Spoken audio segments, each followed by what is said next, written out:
부처님은 늙음에 대하여 다음과 같은 개성으로 말씀하셨다. 부끄러워할지어다 가련한 늙음이여. 추악한 모습을 드러내는 늙음이여. 잠시 즐겁게 해주는 사람의 영상. 늙어감에 따라 산산이 부서지네. 100세를 살더라도 결국 죽음을 궁극적인 것으로 할 뿐 누구도 예외로 하지 않고 그것은 모든 것을 부수어 버리네. 늙음을 받아들이기도 힘든데 제대로 늙어가기란 그리 쉽지 않은 일일 것이다. 여간 독한 결심을 하지 않고는 말이다. 나이가 밥값 하기가 쉽지 않다.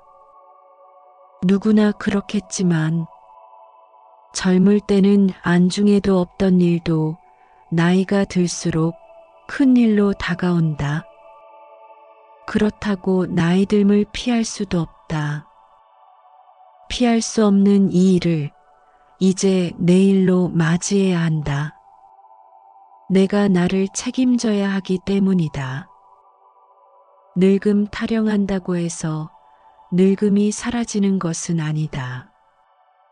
늙음을 받아들일 수밖에 없다. 늙지 않으려 집착할 필요는 없다. 그러나 불쌍한 늙음을 부끄러워해야 한다. 형편없이 늙어버린 것에 대하여 부끄러워해야 한다. 나이만 많다고 노인이 아니다. 부처님께서 사위성 기원정사에 계실 때였다. 부처님 제자 가전현 존자는 여러 비구들과 바라나 마을의 오니연목 근처에 있었다. 어느 날 많은 비구들과 함께 옷 문제로 식당에 모여 있었다. 이때 늙은 바라문이 지팡이를 짚고 서서 비구들에게 말했다. 그대들은 어찌하여 늙은 사람을 보고 인사도 하지 않고 못 본 채 하고 앉으라고 말하지도 않는가. 비구들의 가운데 앉아있던 가전현 존자가 말했다. 우리들의 가르침에는 노인이 오면 서로 인사하고 공경하고 예배하며 자리를 양보하느니라. 내가 보니 여기 있는 비구들 가운데 나보다 늙은이가 없는데도 그렇게 하지 않는다. 그런데 어떻게 그리 말할 수 있는가? 바라문이여. 나이가 80이나 90이 되어 늙어서 머리는 희고 이는 빠졌더라도 젊은이의 법을 가졌으면 그는 늙은 노인이 아니니 나이 비록 25살이 되어 젊었을지라도 노인의 법을 성취하였으면 그는 늙은 노인 축에 들어가느니라. 어떤 것을 늙었으나 젊은이라 하고 어떤 것을 젊었으나 노인 축에 든다고 말하는가. 눈으로 보고 귀로 들으며 코로는 냄새 맡고 혀는 맛을 느끼며 몸은 촉감을 느끼므로 좋고 나쁜 것을 분별하여 애착한다. 이러한 5가지에 매달려 구속을 받으면 나이 들어 늙었으나 젊은이이고 구속을 받지 않고 자유로우면 비록 나이 젊으나 노인 축에 든다고 한다. 이때 바라문은 스스로 말했다. 존자가 말한 이치대로 한다면 내 나이 늙었지만 아직 젊은이고 당신들은 비록 나이 젊었지만 노인 축에 속하는 이들이요. 자바함경에 나오는 이야기이다. 옛날 인도에 몹시 인색하고 탐욕스러우며 욕심이 매우 많았던 나이가 80이 넘은 한 귀족이 살고 있었다고 한다. 그는 이미 큰 집을 여러 채 소유하고 있으면서도 또 땅을 사서 집을 지었다. 그러면서도 인부들의 품삯이 아까워 그 나이에 직접 일을 하며 모든 것을 지휘 감독하였다. 그때 부처님이 그 집 앞을 지나가다 얼핏 그 노인을 보니 곧 죽을 목숨이라 그를 가엾게 여겨 제자들과 함께 그 노인의 집을 찾아가 고생이 많습니다. 그런데 이리 큰 집을 지어 누가 살 것입니까? 하고 물었다고 한다. 노인은 자랑스레 떠벌렸다. 별당에는 내가 살 것이고 사랑채는 손님 방이고 안채에는 내 처자식들이 쓸 것이며 양쪽 행랑채는 종들이 거처할 곳이고 창고는 곡식을 넣고 다락방은 여름에 올라 시원하게 지낼 생각이고 겨울에는 따로 짓는 별채의 온돌에 들어가 따뜻하게 살기 위해 지금 집을 짓고 있습니다. 부처님이 고개를 끄덕이며 말했다. 여보시오. 일도 좋지만 내가 보니 당신의 목숨이 경각에 달린 일이니 잠시 일손을 놓고 내 얘기를 들어주겠소? 그러자 노인이 대꾸했다. 아니요. 지금은 내가 너무 바쁘니 나중에 해가 지면 듣도록 하지요.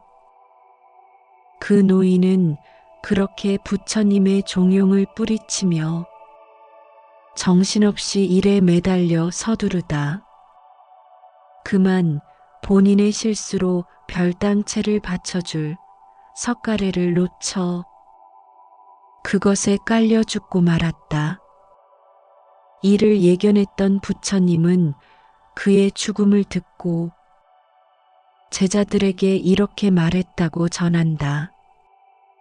그 노인은 지혜의 설법을 마다하고 욕심을 부리다 세상 일의 덧없음을 알지 못한 채 죽었다. 그 노인은 이미 가지고 있는 집도 여러 채인데 왜 또 집을 짓고자 하였을까? 이는 탐욕이다. 다 차지하고 싶기 때문이다. 사람이 탐욕만 있고 쓸 줄을 모른다면 그것은 살아도 살 줄은 모르는 사람이니라. 제자들이 물었다. 그러면 살 줄을 아는 사람이란 어떤 사람입니까? 부처님이 대답하였다. 아무것도 차지하지 아니하여도 그들의 주머니에서 늘 모자람이 없이 무엇인가가 나오는 사람이니라. 물질도 좋은 생각도 기쁨과 슬픔도 지략과 모략도 그리고 사랑마저도 베푸는 사람이니라. 그렇다. 살 줄은 아는 사람들이란 가진 것을 모든 이에게 나눠줌으로써 나 자신도 모르게 부자가 되는 사람들을 일컫는다. 이런 사람들은 부자이기에 나누어 주는 것이 아니라 나누어 주기 때문에 부자가 된다는 것을 스스로 알고 있는 사람들이다. 우리가 진정 더불어 살길 원한다면 내가 가진 것들에 집착하지 않고 이제는 일을 함께 나눌 때이다. 서로가 스스로를 돕게 하고 그리고 그렇게 되도록 당겨주고 밀어줘야 한다. 그러면 그것이 함께 걷는 것이요. 또 우리 삶에 외롭지 않는 여정이 되지 않겠는가. 도와주지 않아도 된다고 해도 도우라. 작은 일이라도 해야 한다. 작은 공덕이라도 쌓아야 한다. 남을 위해 주고 도와주고 말은 따뜻하게 하고 베풀고 자비심을 내야 할 때이다. 자신이 짓고 받는 것이 인생이다. 인간 누구나 자신의 지나온 삶을 돌아보면 아슬아슬할 때가 많을 것이다. 세상의 법칙은 인과다. 인과는 업에 따른다. 설령 어떤 일을 당했거나 겪었다 해도 자기가 원인을 지어 그 결과를 받은 것이다. 작은 일이라도 덕행을 하고 늘 좋은 씨앗을 뿌리듯이 살아가야 한다. 이런 행동이 몸에 푹 배야 한다. 금강경에서 가르치는 핵심 사상인 무주상보시라는 말이 쉽게 말해 머무름 없이 봉사하라. 어떤 대가나 기대감을 갖지 말고 봉사하고 베풀라라는 뜻이다. 인간이 끝없이 산다고 해도 만족이 되겠는가? 착각하거나 욕심내면 주책을 부리게 된다. 부디 늙음을 받아들여라. 그렇지 않으면 분수를 몰라 사람들의 빈축을 산다. 젊은이들에게 교훈이 되기는커녕 웃음거리가 된다. 내 자신이 늙었다는 사실을 겸허하게 인정하고 자신의 늙은 몸을 바라보며 마음을 다잡아야 한다. 매사에 조심하며 욕심 부리지 않아야 한다. 늙음의 욕심을 노욕이라고 하여 추물로 여긴다. 늙으면 더욱 겸손해져야 함을 잊지 말아야 한다. 부처님 말씀 중 법구비유경 한 구절을 소개한다. 어리석은 자는 현자를 가까이 하여도 그 지혜를 알지 못하는 법이니 이는 마치 국자가 국 맛을 모르는 것과 같고 그 반면에 어진 사람이 현자를 가까이 하는 것은 혀가 음식 맛을 아는 것과 같으니 비록 잠깐 동안 가까이 하더라도 참다운 진리의 뜻을 알게 되느니라. 마지막으로 법구경 늙음의 품이다. 어찌 웃고 어찌 즐기는가. 언제나 세상은 불타고 있고 그대들은 어둠에 덮여 있는데 등불을 구하지 않을 것인가. 보라, 아름답게 꾸며진 영상, 상처투성이로 세워진 몸, 고통스럽고 망상으로 찬 것, 영원하지도 않고 견고하지도 않다. 이 영상은 마침내 노쇠하고 질병의 소굴로 쉽게 부서진다. 이 부패한 축적물은 파괴된다. 삶은 죽음으로 끝나기 때문이라. 참으로 가을에 버려진 이 호리병박들처럼 회백색의 해골들이 있다. 그것들을 보고 어찌 기뻐하겠는가. 뼈로 만들어지고 피와 살로 덧칠해진 도시, 거기에 늙음과 죽음과 자만과 위선이 감추어져 있다. 잘 꾸며진 왕의 수레도 낡아가듯 마찬가지로 몸도 또한 늙어간다. 그러나 참 사람의 가르침은 부패하지 않는다. 참사람이 참사람에게 전하기 때문이다. 배우지 못한 사람은 황소처럼 늙어간다. 그의 살은 뚱뚱해지지만 그의 지혜는 자라지 않는다. 나는 집을 짓는 자를 찾으며 그러나 발견하지 못하고 많은 생애의 윤회를 달려왔으니 거듭 태어남은 고통이다. 집 짓는 자여, 그대는 알려졌다. 그대는 다시는 집을 짓지 못하리. 석가래는 부서졌고 대들보는 꺾였다. 많은 생애의 윤회를 달려왔으나 마음은 형성을 여의고 가래의 부숨을 성취했다. 젊어서 청정한 삶을 살지 않고 재산도 모으지 못했으니 고기 없는 연못에 사는 늙은 백로처럼 죽어간다. 젊어서 청정한 삶을 살지 않고 재산도 모으지 못했으니 쏘아져 버린 화살처럼 누워서 옛날을 애도한다.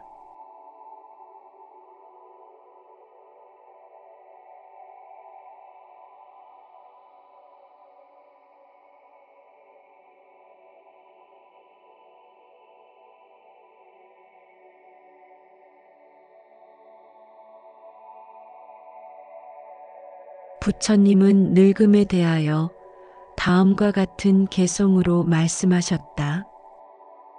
부끄러워할지어다 가련한 늙음이여.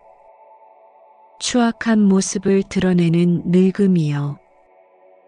잠시 즐겁게 해주는 사람의 영상. 늙어감에 따라 산산이 부서지네. 100세를 살더라도 결국 죽음을 궁극적인 것으로 할 뿐 누구도 예외로 하지 않고 그것은 모든 것을 부수어 버리네. 늙음을 받아들이기도 힘든데 제대로 늙어가기란 그리 쉽지 않은 일일 것이다.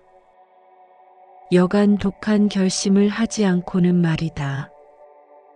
나이가 밥값 하기가 쉽지 않다. 누구나 그렇겠지만 젊을 때는 안중에도 없던 일도 나이가 들수록 큰 일로 다가온다. 그렇다고 나이 듦을 피할 수도 없다. 피할 수 없는 이 일을 이제 내일로 맞이해야 한다. 내가 나를 책임져야 하기 때문이다.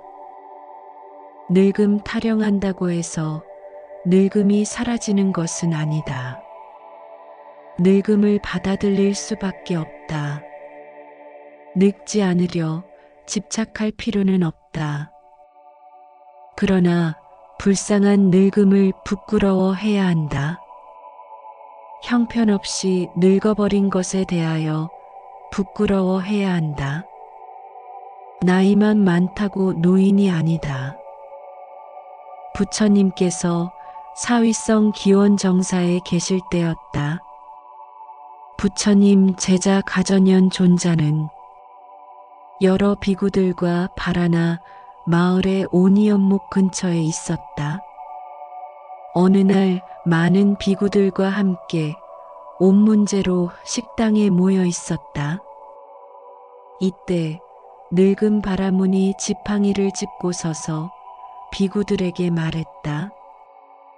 그대들은 어찌하여 늙은 사람을 보고 인사도 하지 않고 못 본 채 하고 앉으라고 말하지도 않는가.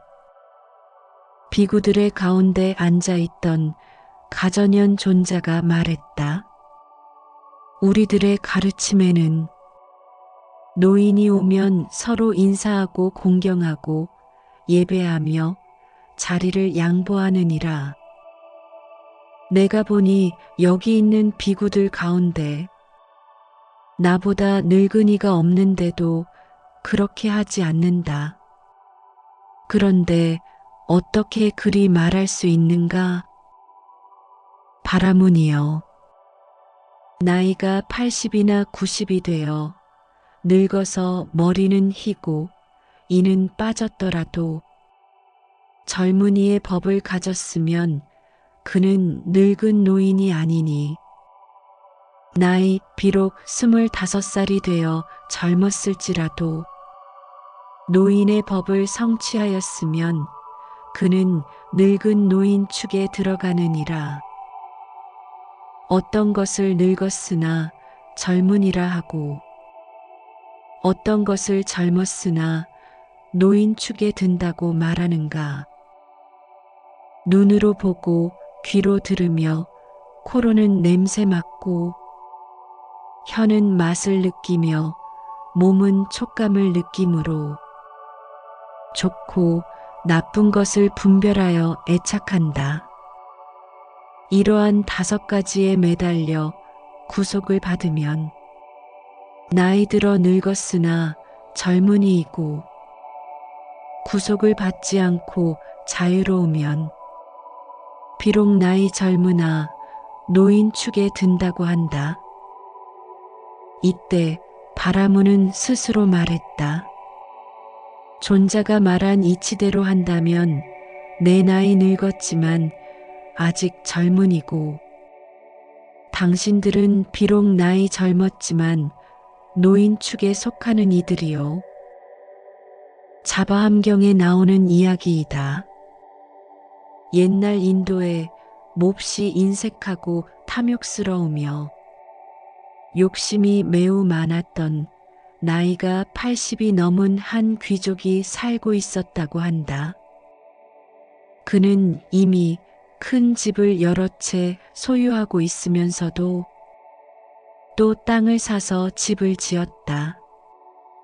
그러면서도 인부들의 품삯이 아까워 그 나이에 직접 일을 하며 모든 것을 지휘 감독하였다. 그때 부처님이 그 집 앞을 지나가다 얼핏 그 노인을 보니 곧 죽을 목숨이라 그를 가엾게 여겨 제자들과 함께 그 노인의 집을 찾아가 고생이 많습니다. 그런데 이리 큰 집을 지어 누가 살 것입니까? 하고 물었다고 한다. 노인은 자랑스레 떠벌렸다. 별당에는 내가 살 것이고 사랑채는 손님 방이고 안채에는 내 처자식들이 쓸 것이며 양쪽 행랑채는 종들이 거처할 곳이고 창고는 곡식을 넣고 다락방은 여름에 올라 시원하게 지낼 생각이고 겨울에는 따로 짓는 별채의 온돌에 들어가 따뜻하게 살기 위해 지금 집을 짓고 있습니다.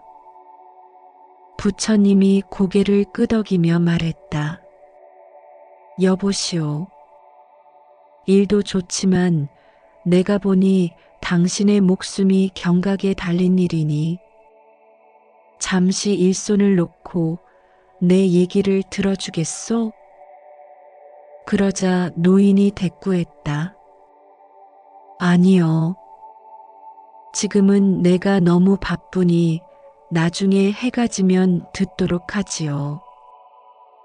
그 노인은 그렇게 부처님의 종용을 뿌리치며 정신없이 일에 매달려 서두르다 그만 본인의 실수로 별당채를 받쳐줄 석가래를 놓쳐 그것에 깔려 죽고 말았다. 이를 예견했던 부처님은 그의 죽음을 듣고 제자들에게 이렇게 말했다고 전한다. 그 노인은 지혜의 설법을 마다하고 욕심을 부리다 세상 일의 덧없음을 알지 못한 채 죽었다. 그 노인은 이미 가지고 있는 집도 여러 채인데 왜 또 집을 짓고자 하였을까? 이는 탐욕이다. 다 차지하고 싶기 때문이다. 사람이 탐욕만 있고 쓸 줄을 모른다면 그것은 살아도 살 줄은 모르는 사람이니라. 제자들이 물었다. 그러면 살 줄을 아는 사람이란 어떤 사람입니까? 부처님이 대답하였다. 아무것도 차지하지 아니하여도 그들의 주머니에서 늘 모자람이 없이 무엇인가가 나오는 사람이니라. 물질도 좋은 생각도 기쁨과 슬픔도 지략과 모략도 그리고 사랑마저도 베푸는 사람이니라. 그렇다. 살 줄은 아는 사람들이란 가진 것을 모든 이에게 나눠줌으로써 나 자신도 모르게 부자가 되는 사람들을 일컫는다. 이런 사람들은 부자이기에 나누어 주는 것이 아니라 나누어 주기 때문에 부자가 된다는 것을 스스로 알고 있는 사람들이다. 우리가 진정 더불어 살길 원한다면 내가 가진 것들에 집착하지 않고 이제는 이를 함께 나눌 때이다. 서로가 스스로를 돕게 하고 그리고 그렇게 되도록 당겨주고 밀어줘야 한다. 그러면 그것이 함께 걷는 것이요. 또 우리 삶에 외롭지 않는 여정이 되지 않겠는가. 도와주지 않아도 된다고 해도 도우라. 작은 일이라도 해야 한다. 작은 공덕이라도 쌓아야 한다. 남을 위해 주고 도와주고 말은 따뜻하게 하고 베풀고 자비심을 내야 할 때이다. 자신이 짓고 받는 것이 인생이다.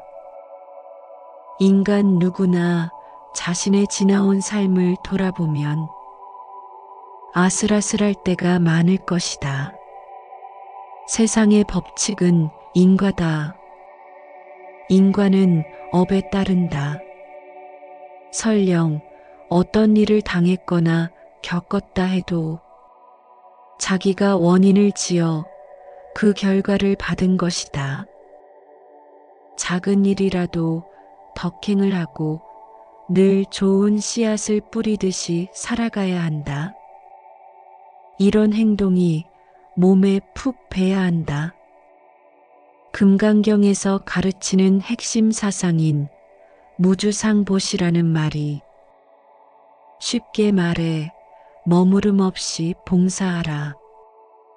어떤 대가나 기대감을 갖지 말고 봉사하고 베풀라라는 뜻이다. 인간이 끝없이 산다고 해도 만족이 되겠는가? 착각하거나 욕심내면 주책을 부리게 된다. 부디 늙음을 받아들여라. 그렇지 않으면 분수를 몰라 사람들의 빈축을 산다. 젊은이들에게 교훈이 되기는커녕 웃음거리가 된다. 내 자신이 늙었다는 사실을 겸허하게 인정하고 자신의 늙은 몸을 바라보며 마음을 다잡아야 한다. 매사에 조심하며 욕심 부리지 않아야 한다. 늙음의 욕심을 노욕이라고 하여 추물로 여긴다. 늙으면 더욱 겸손해져야 함을 잊지 말아야 한다. 부처님 말씀 중 법구비유경 한 구절을 소개한다. 어리석은 자는 현자를 가까이 하여도 그 지혜를 알지 못하는 법이니 이는 마치 국자가 국 맛을 모르는 것과 같고 그 반면에 어진 사람이 현자를 가까이 하는 것은 혀가 음식 맛을 아는 것과 같으니 비록 잠깐 동안 가까이 하더라도 참다운 진리의 뜻을 알게 되느니라. 마지막으로 법구경 늙음의 품이다. 어찌 웃고 어찌 즐기는가. 언제나 세상은 불타고 있고 그대들은 어둠에 덮여 있는데 등불을 구하지 않을 것인가. 보라, 아름답게 꾸며진 영상, 상처투성이로 세워진 몸, 고통스럽고 망상으로 찬 것, 영원하지도 않고 견고하지도 않다. 이 영상은 마침내 노쇠하고 질병의 소굴로 쉽게 부서진다. 이 부패한 축적물은 파괴된다. 삶은 죽음으로 끝나기 때문이라. 참으로 가을에 버려진 이 호리병박들처럼 회백색의 해골들이 있다. 그것들을 보고 어찌 기뻐하겠는가. 뼈로 만들어지고 피와 살로 덧칠해진 도시. 거기에 늙음과 죽음과 자만과 위선이 감추어져 있다. 잘 꾸며진 왕의 수레도 낡아가듯 마찬가지로 몸도 또한 늙어간다.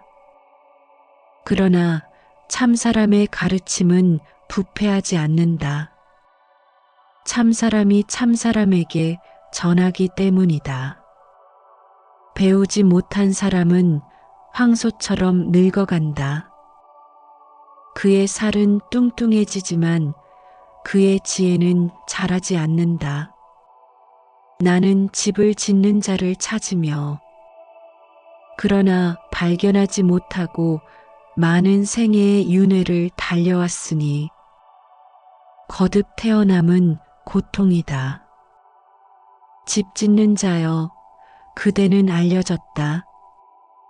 그대는 다시는 집을 짓지 못하리. 석가래는 부서졌고 대들보는 꺾였다. 많은 생애의 윤회를 달려왔으나 마음은 형성을 여의고 가래의 부숨을 성취했다. 젊어서 청정한 삶을 살지 않고 재산도 모으지 못했으니 고기 없는 연못에 사는 늙은 백로처럼 죽어간다. 젊어서 청정한 삶을 살지 않고 재산도 모으지 못했으니 쏘아져 버린 화살처럼 누워서 옛날을 애도한다.